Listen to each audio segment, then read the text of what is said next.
Go back to bed, America. Your government is in control again.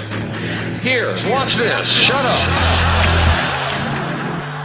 You are free to do as we tell you. You are free to do as we tell you. Hi, man. How are you? I'm doing good, thanks, Mike. Good to see you again. Good to see you, brother. How are you? I'm great. Good. So, I have a few questions. Yes. What brought you out to the Inter-Occupy meeting of Occupies from across the country?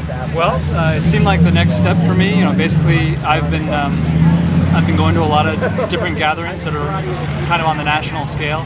I started going to Occupy with a comrade of mine in October. We went to Zuccotti Park in October of 2011, right when Occupy Wall Street was right up at its swing. And since then, we've hit the West Coast. We went to Occupy Congress. We went to NATO last month, and this just seemed like the next step in the progression of things. So, National Gathering was the natural place to be, and looking forward to finding out what the next place is going to be after this.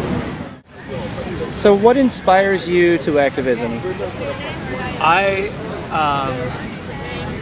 When I was probably about 14 years old, I saw a Canadian television program by the name of The Nature of Things with David Suzuki, and they were putting on a special about the destruction of the Amazonian rainforest.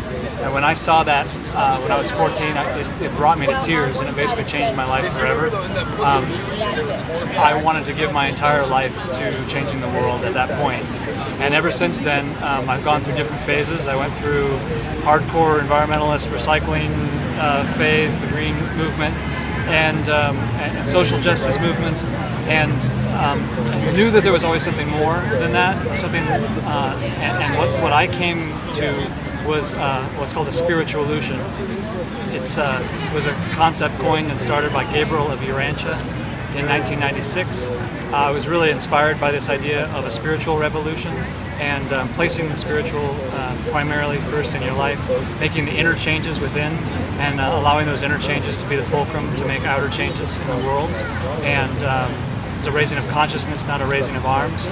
So we tell people, spiritualution, justice to the people, and bring our fists to our hearts in strength and solidarity with everyone on the planet, because Lord knows the world needs change.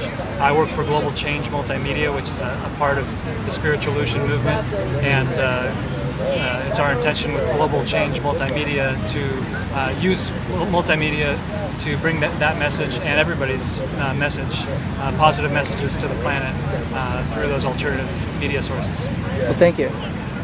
One final question. Yes, sir. If you had anything to say to the 1%, what would it be?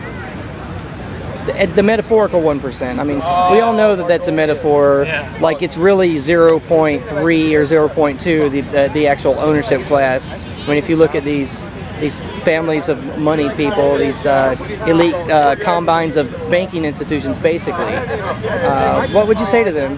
I would say, in solidarity with someone who I feel a close affinity to, St. John the Baptist, I would say to the 1%, repent.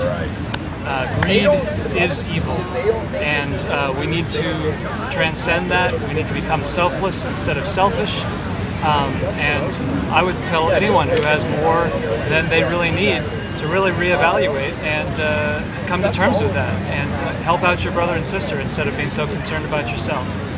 So repent, you snakes, you viper's brood, and get back to what you really need and what you have, and don't be so worried about having what you don't really need.